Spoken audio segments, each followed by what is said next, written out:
Hello, this is Frank J. Avella with Awards Daily. Today in our Oscar Legends series, we have one of the most gifted and prolific writer, director, producers across all mediums, Julian Fellowes.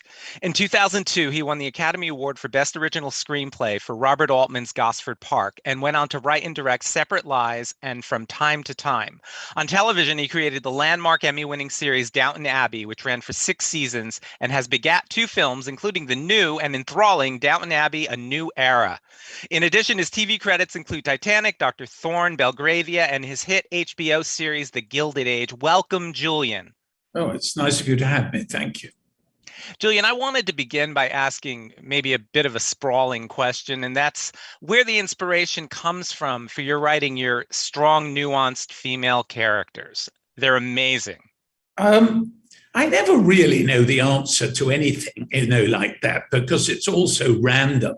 But I think it probably comes from the fact that I grew up in a family of very strong women.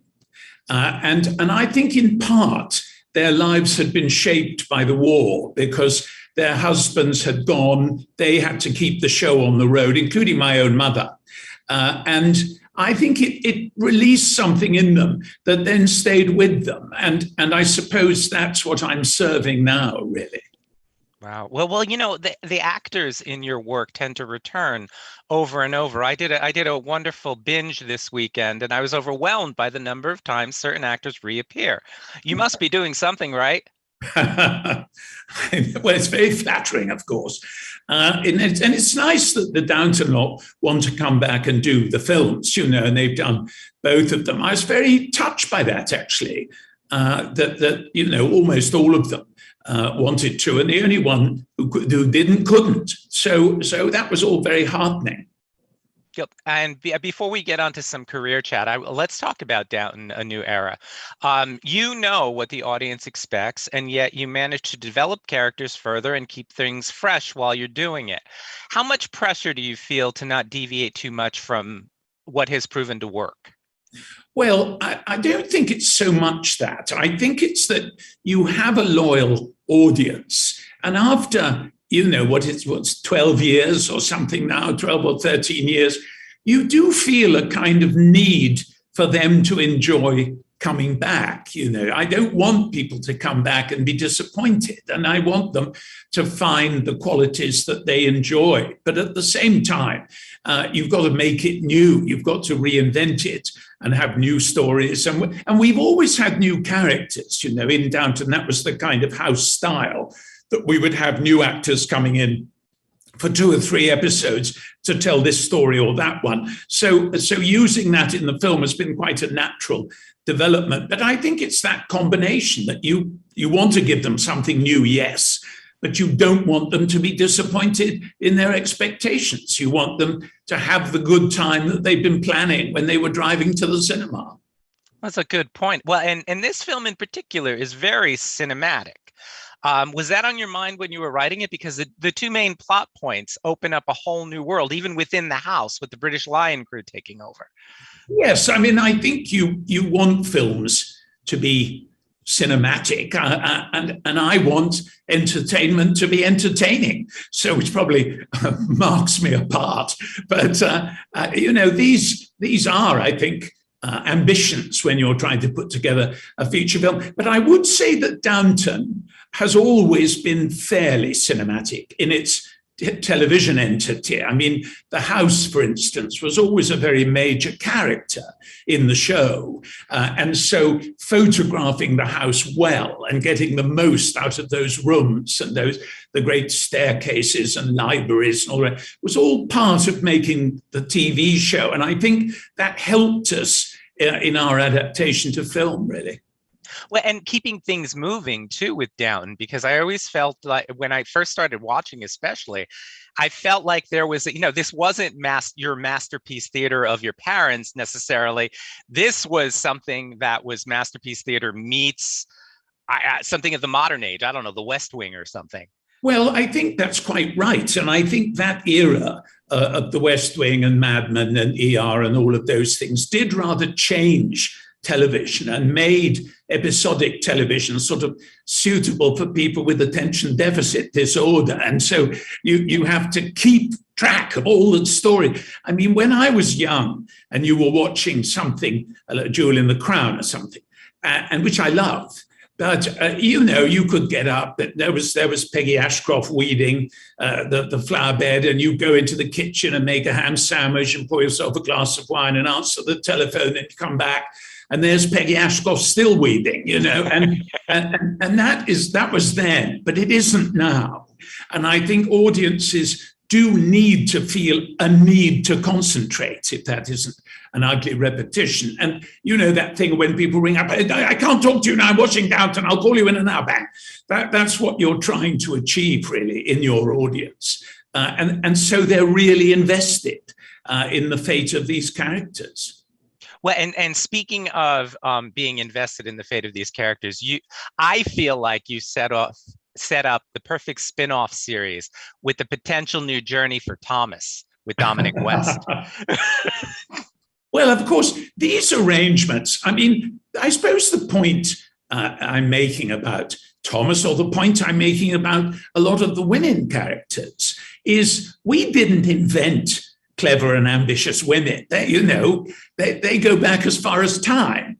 But certain societies required compromises from them if they were to get on and not break with that society.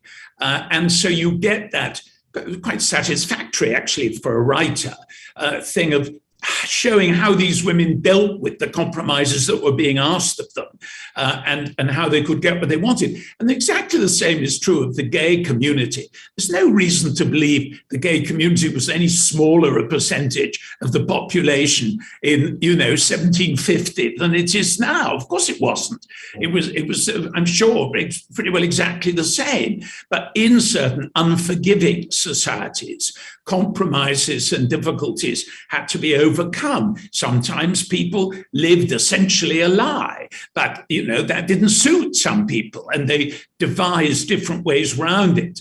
And I think that in that story, I'm only showing what was actually done all over the world by a great many men and women. They would concoct a sort of reasonably believable way of life that didn't offend their neighbors, but allowed them to live their life properly. And, I think that went on. It certainly went on in the Hollywood, where, the artistic community had to somehow find a way of living with this stuff. Sometimes there was that silenced, I forget his name, who in the end got fed up with the whole thing and just went off and became an interior decorator and lived with another man. But, that meant he was finished in films in those days. And so, our character doesn't want to be finished in films. So, he's come to a different conclusion. But I hope audiences will wish them well. That's my trust anyway. I think they will. I think so too. And I mean, I think Thomas has become one of the most beloved characters, which actually gets me to a question I was going to ask you later, but that is something that you tend to do as well. You tend to take these characters that, I don't want to say they're villainous, but they're not the most likable necessarily. And you have empathy for them, and they go on a journey, and we actually see that journey before us. That's one of the other lovely things that so much of your work does. Well, that's very nice to hear. I mean, that was quite certainly deliberate with Thomas, that he wasn't sort of evil, but he was mistrustful, and he didn't place his confidence in people very easily, and he was very defensive and all of these things. He looked for insults and so on. But by allowing him to be that, you relax the audience. You say, I'm not asking you to adore someone you might not like in real life, but then you gradually allow them to get to know the character, and they're allowed to understand why they are as they are, and the difficulties of living that life in 1914 or whatever we're dealing with. And gradually, what I hope, I mean, perhaps a vain hope, but I don't think entirely. I think in the end, people who have never really questioned their prejudices in real life just slightly re-examine them. And it makes them, hopefully, just have a little bit of a second thought. And that, seems to me a good thing to do, really. Oh, it's an extraordinary thing to do, I think. We'll chat more down in a bit. I want to go back to your first produced screenplay, which was Gosford Park. I read that you rather ingeniously took on that first draft and specifically crafted it for Robert Altman. Can you expound on that for me and tell us how Gosford came your way? Well, originally, Gosford came my way because the actor-producer Bob Balaban, who's quite a well-known actor, actually, he wanted to produce more. And I had written some children's scripts for the BBC, and then I wrote some films that never got made. And one of them was for him, and it was a film adaptation of a Trollope novel, the Eustace Diamonds. And he had this script, and then in another part of his life, he was trying to set up a film with Robert Altman that was going to be a sort of vaguely modeled on a whodunit, a traditional country house whodunit. And they went to all these writers, and they went to Tom Stoppard and Christopher Hampton and all the top writers then, or now really. And for some reason or other, they all turned it down. I've never understood why, because it was fairly obviously going to be Bob Altman's only English film. But anyway, they did. Presumably they couldn't do it for one reason or another. And then it occurred to Balaban that he had this script of mine, and this was my sort of territory, if you like, because he knew me a little then. We had a couple of friends in common and so on. And when Altman started to think that the thing would never get off the ground because they couldn't get a writer, he then suggested me, and he said, there's this writer, you've never heard of him, he's never had a film made, but this is his sort of stuff. Anyway, rather unbelievingly, Altman said, okay, well, let's give him a try. And I had to do some sort of character outlines and things. And then I was commissioned to write a first draft. And at that point, I thought, I'm never going to get another chance like this. This is my big chance. And I knew that Altman, as he freely discussed with me later, that I already suspected, was a bit iffy about the whole thing anyway. He wasn't sure he wanted to make a film about England and so on. So he was quite a little bit unconvinced. And I knew that he didn't know, by his own admission, he didn't know anything about these people, but what they were like and their way of life and all the rest of it. And I knew all of that was against me. And I felt that if I could write a script that read like an Altman movie, that he would actually, on reading it, he would feel a sense of recognition. He would understand immediately how this film was to be paced, how it was to be photographed, all of it. And so to achieve this, I went to, in those days, the video library, and I got out every Altman film they had, I think about 10 or 12 of them. And for the next 3 days, I just watched Altman films and took notes on the things that ran through all of them, on the whole multi-art structure, of which some are big stories that go all the way through the film, some are quite small stories and they only go through 3 or 4 scenes, and all the rest of it. And finally, I constructed a British film about a British subject with British elements of class struggle and all of that stuff, but in a completely Altman-esque shape.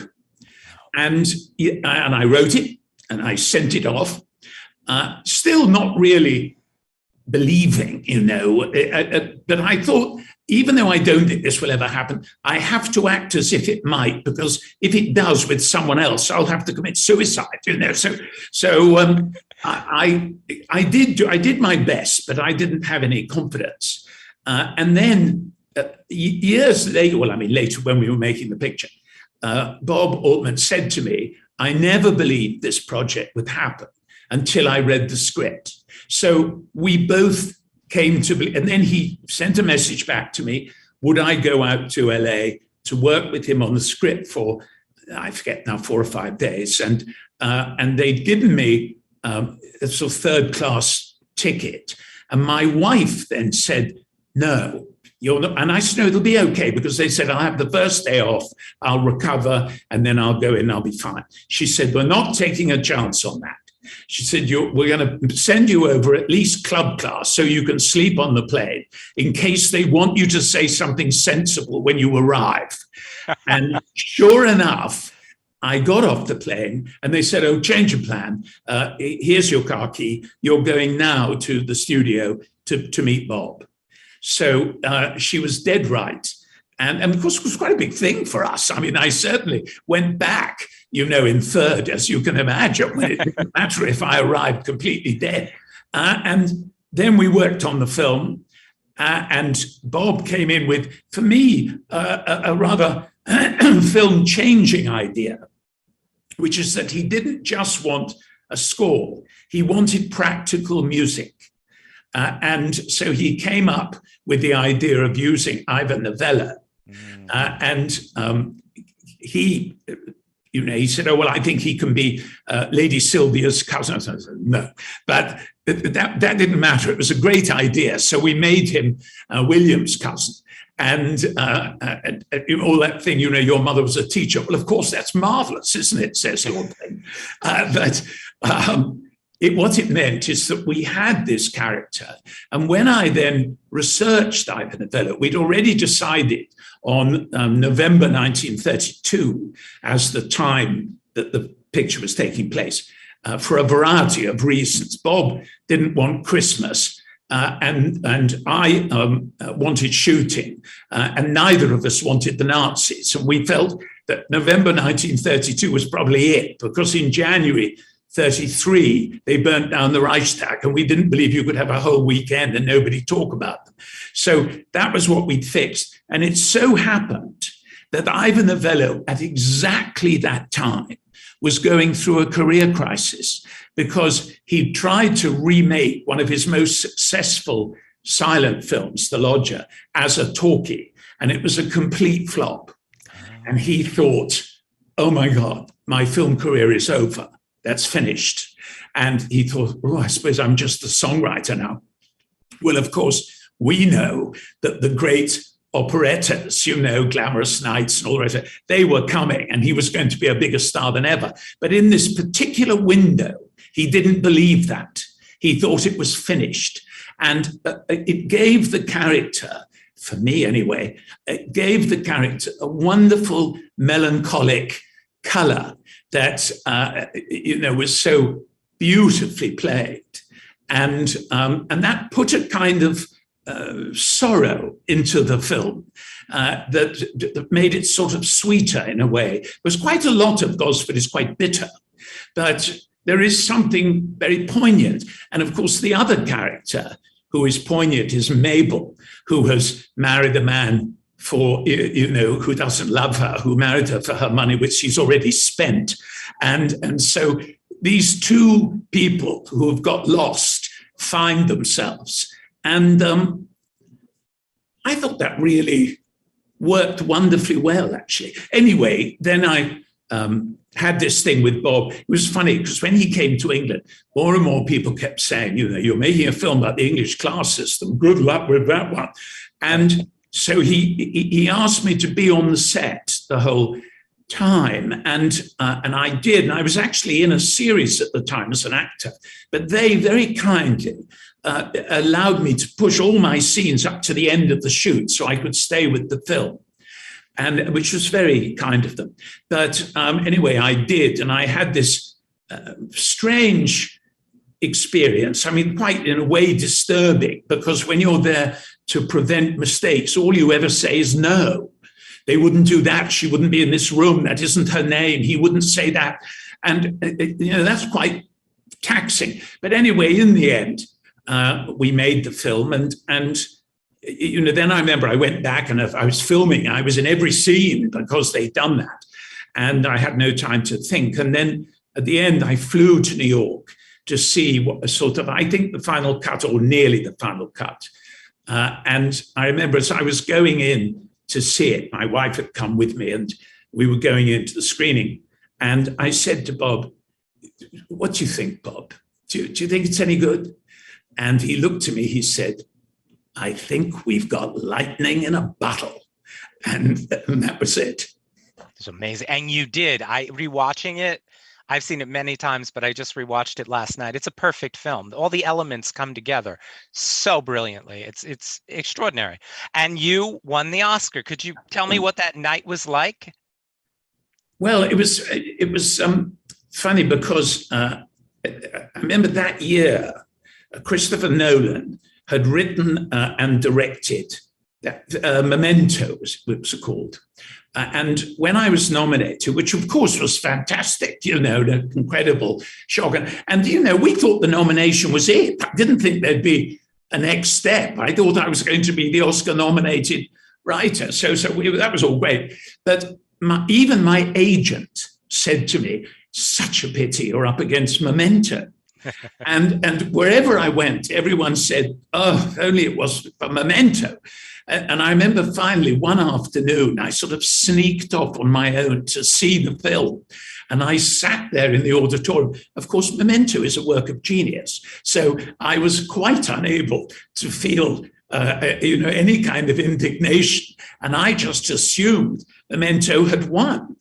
And I think Christopher Nolan is a brilliant filmmaker, something that the ensuing 20 years have only confirmed, as far as I'm concerned. So I sat there, and I remember there had been the year before a film star who had obviously thought he'd won, who shall be nameless. And he was all set, and you could see he was sort of half out of the chair. And then they announced the different names. And I thought, no, I don't want to be that man. So I arranged my face in a kind of, what a good choice expression, and I was all ready to applaud like this. And I was so concentrated on that, I didn't really hear the name. And so I started to nod and clap and all this.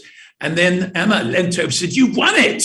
And I, oh. So if you look at the film of me in the audience, you can see me going like, oh. Stage and it was, the rest of the evening was extraordinary. When you're a beautiful film star, that's enough. You go up alone to talk to the press and do everything.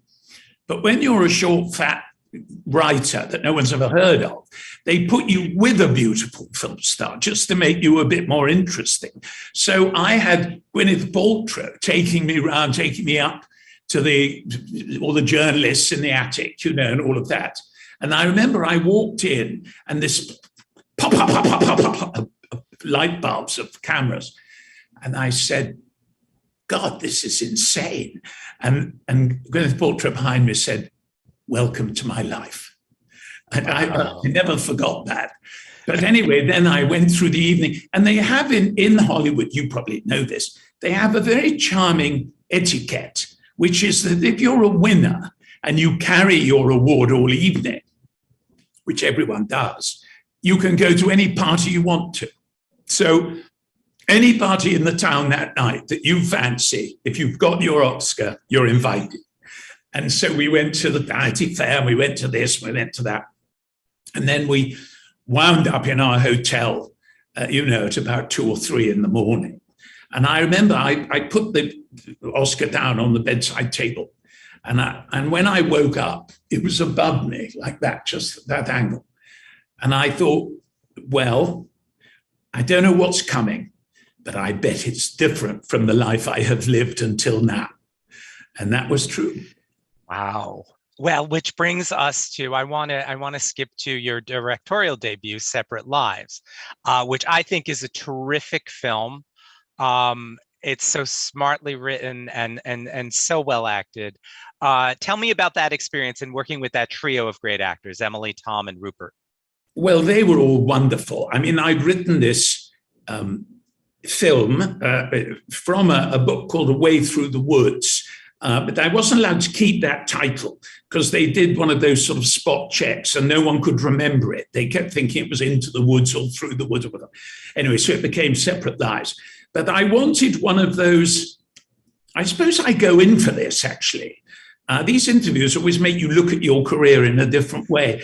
But I like situations where nobody's really in the wrong.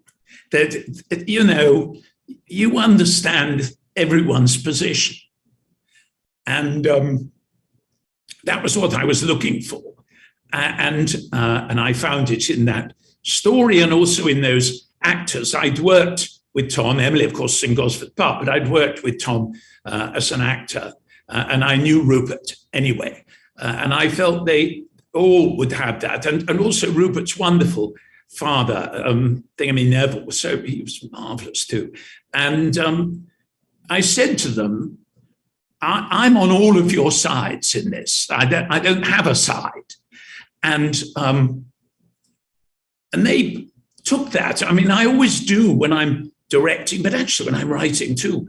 I always say at the beginning to the actors, you must take responsibility for your own narrative, because particularly in multi-narrative things, you may have one look in a scene that's about something else, but that look is important for your thread. And I spoke to them about that, but I thought they all achieved it. And in fact, the umbrella scene in that, when Tom sort of lets her go, really, sets her free. I think that's one of the best scenes I ever wrote and certainly ever directed. And I thought they were both absolutely marvelous in it. And I remember we were shut down early because of the residents where we were filming near the Albert Hall, and they complained that because we had rain machines, we had ooh la la, and they were worried about whether we got it because we had lost. I think we had to stop an hour early. And I said to them, I absolutely promise you we've got it. And I asked the editor to cut the scene and put some Gash music on it so they could tell. And then they were at peace. Well, after that, you wrote and directed From Time to Time, which is this enchanting film with Maggie Smith. Why was this a story you wanted to tell, a ghost story? I'd always loved the book. When I was a little boy, I read all the Green No books as they came out. And I loved, the first two were ghost stories, the later's not, but the first two were ghost stories. And I loved the idea of ghost stories for children, for family, to take the fear element out of ghosts and simply make it a journey through time, really, and an understanding of another time. I always like to have characters played by Black actors, because I feel, I mean, it's better now, but for many years they were having a very rough deal, and they were having, there was much more difficulty breaking in different fields than I think a lot of people were aware of. I don't think it was malice in many cases as much as ignorance, and I've always tried to push against that. And when I read this story again, I remembered it from my childhood, and it has such an intriguing and attractive character in that. And I found that wonderful boy who I thought was absolutely fantastic.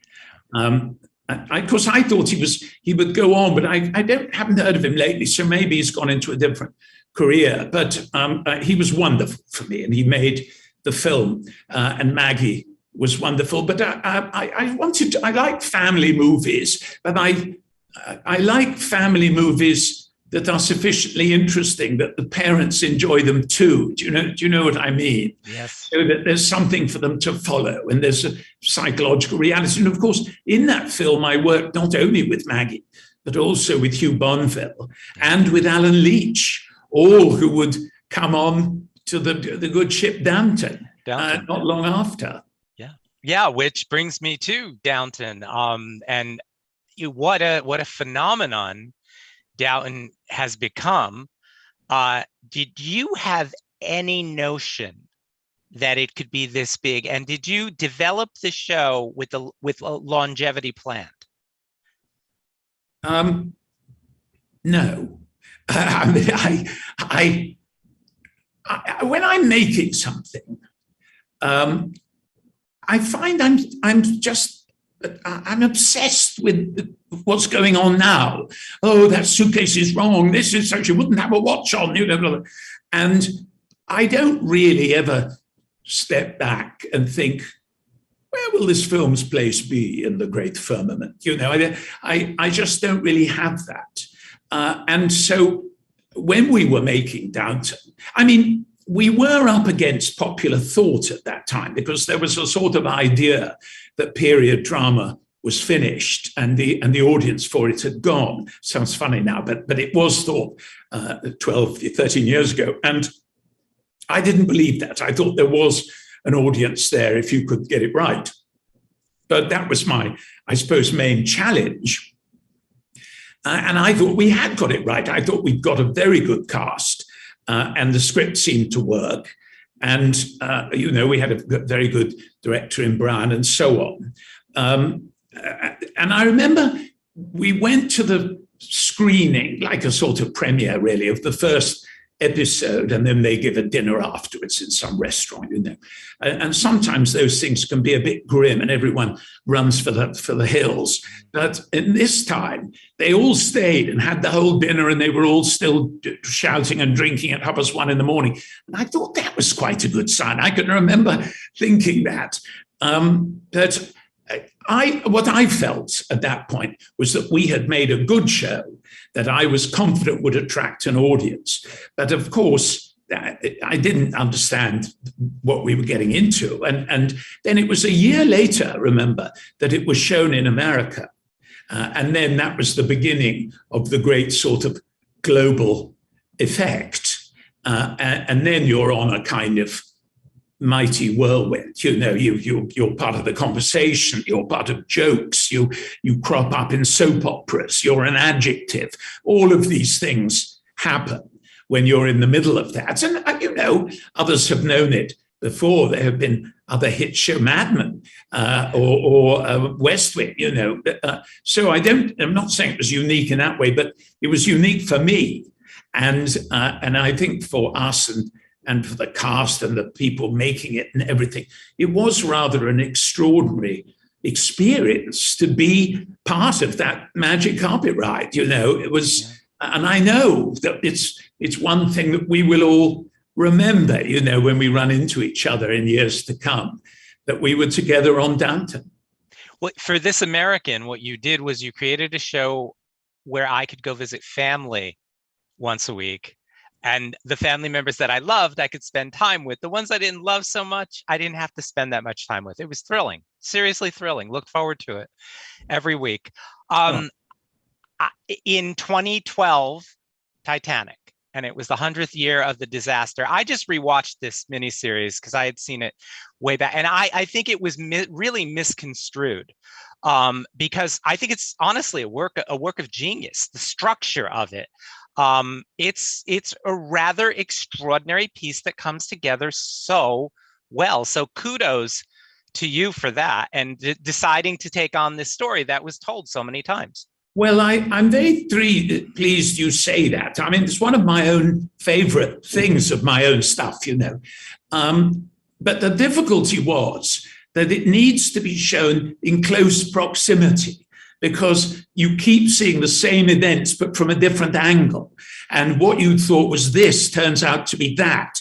But you've got to have a very complete memory of the previous episode. And once it had got onto DVD, then it did very well, because then everyone could watch it one after the other and get the point of it. But in most places, the television companies insisted on showing it once a week to spread it out. And because it didn't really work as a once a week thing, it was in itself an entity to be watched over one or two evenings. But I thought it was, I mean, the one thing it did do, right, because obviously I did a lot of research, and I mean, I knew about Titanic like everyone else did, and, you know, I'd started Downton with the Titanic. But the more I learned about the Titanic, the more moving it was. I mean, the extraordinary bravery of so many people and the really wonderful behavior of people, crew, passengers, people working on it, first class, second class, third class, everyone behaved well in this terrible, terrible tragedy. And I hope I sort of got that into the show, really. I think you did. And as an Italian, I appreciated you shining the light on the 32 Italian crew members who didn't survive. No. Well, I mean, you know, the people who went on stoking to keep the ship going, when by doing so they condemned themselves to death. Yeah. Extraordinary. I always wondered about the aftermath. I always felt that the inquiry and the investigation would make a great film or television miniseries, and that has not been done. Has that ever crossed your mind? I mean, yes, although I'm not quite sure what the shape of the drama is, because in the end, nothing very satisfactory came out of any of the inquiries. And there is a certain point, I think, when governments and countries get bored with their own disasters. They just want to finish them and pull a line across and move on. And so, you know, when people are trying to do inquiries into what happened in some war 27 years ago, or people say, oh, the hell with it. And of course, sometimes it is important to find out, if only to stop it happening again. Yeah. And you know, and that is important. But I think that's what happened with the Titanic. I think that both in America and in Britain, they just thought, oh, the hell with this. And the whole White Star thing, the guy, you know, who escaped in one of the boats, who was the White Star representative, I've forgotten his name. Ismay. And he was the coward of the Titanic ever after. But those are the stories they want to bury, really. What they wanted was the Titanic, in as much as it had happened and it was a terrible tragedy, for it to be a noble tragedy. Yeah. And for people to find the nobility of the men and women who went through it moving and inspiring. They didn't want the negativity of Ismay pushing onto a boat, you know, ahead of various women who were left on the ship. They didn't want that. And then, of course, you know, almost immediately, there was the shadow of war. And then 18 months later, there was war. Yeah. And so, you know, it was then obviously immediately overshadowed by the realities of war and buried under it, really.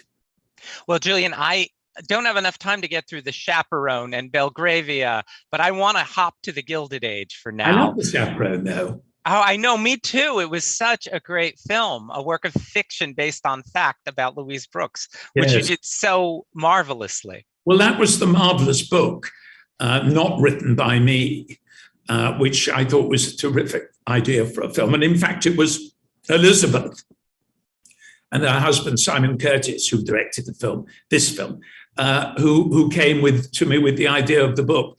Laura Moriarty, I think, wrote it. And I loved that. And I then got incredibly interested in Louise Brooks, of course. And, you know, I was a sort of Louise Brooks expert for a while. I mean, I do always enjoy that side of what I do. You know, you suddenly, there's a whole new subject and a whole new world, and you're immediately engulfed in it. I love all that. One final Gilded Age question, because I have to ask you about Gilded Age. It delves ravenously into ambitious new money versus the protocol mired old money. You deal with class once again, but you pit these two Titanic women, not to use that word, but I used it, against one another, Carrie Coon and Christine Baranski. I know that it took a while to develop this one. It was at NBC first, this and that. How do you feel about how it's all come together? It's still partly with NBC. They still co-own it with HBO. So, it's, I mean, really, it was Bob Greenblatt, who was head of drama at NBC and then moved to HBO and took us with him. So that was our progress. But it was quite a long time in preparation, not least because towards the end, when we thought the cup was near our lips, COVID came, and suddenly we were shut down for 6 months and everything. So, but I do very much enjoy Gilded Age. Yes, it is in a sense about class, but I would say it's about a society rather than class, and a differently constructed society, and a society that during that period in real life, America reinvented in its own image. America made a society that was unlike any society anywhere else. And they did that, before the Civil War. American upper class society was a kind of action replay of Europe. And most of its prejudices were borrowed from Europe's customs and so on. But that wasn't true. By the 1880s, the Americans had found their own way of doing it. And that seemed to me something that would be interesting to explore. It's much less cozy than Downton. It's much less warm. It's, dynamic. And these people are getting going. And the whole curve of its energy is different. I mean, the Crawleys are gradually and charmingly sort of descending into a more ordinary life that would come for them in the mid-20th century. The Americans were not doing that at all at the time. They were in preparation for the century which they would control. The 20th century would belong to America. And that was just 20 years away, less. And all of that dynamic fascinates me. And those women, I mean, the real ones, Alva Vanderbilt, Tessie Ulrichs, they were extraordinary. Today, they would be the ambassador to the UN. They'd be running ICI. They'd be, whatever, prime minister. But in those days, they were limited as to where they could express their own power. And it was mainly on the arena of social advancement. I mean, some of them, moved on. I mean, in the end, Alva Vanderbilt's one of the most vivid of all of them, that she ended up really putting all her energies into women's rights and voting rights and getting the vote and leading a march down Fifth Avenue and all the rest. And all of that was quite a long way away from when she had spent weeks scheming how to get Mrs. Astor to her ball. But nevertheless, they were all interesting women, and I wanted to write one of them. And I think we're incredibly lucky with Carrie and Morgan, actually, who plays George, because in a way, everything they want, we don't agree with. He wants more control, more money, more power, more this, more that. And she wants to be Queen of New York. She wants to dominate the whole thing. She doesn't want anyone to call her second. And yet, you're sort of not against them as they strive for their goals, because I think partly they have a very equal marriage. They are very well matched, very well suited, and he talks to her like an equal. And in that, I sort of copied Jay Gould, a real robber baron of the Gilded Age, who was ruthless in business. I mean, famously ruthless, even to this day, and in money and in all those considerations. But a very affectionate husband and a surprisingly affectionate father at a time when many fathers, barely knew their children beyond sort of an hour of being annoyed by them in the drawing room. He loved his children, and he would take his daughter around on her pony, leading her around, and then go into the city, go into Wall Street, and bankrupt 50 men before lunchtime, Yeah. And I loved the ambivalence of that. And I think both Morgan and Carrie do it wonderfully well. It's all played so extraordinary. Julian, I thank you for coming. Come again so that we can talk about Piccadilly Jim and the young Victoria and Belgravia and all the other things we didn't get a chance to talk about. Congratulations on Downton Abbey: A New Era. I think it's a remarkable film. I think it's better film than the original, and I love the original. And congratulations on Gilded Edge. Well, it's very sweet of you. Thank you. And thank you for inviting me. Thank you. Have a great day. Same to you.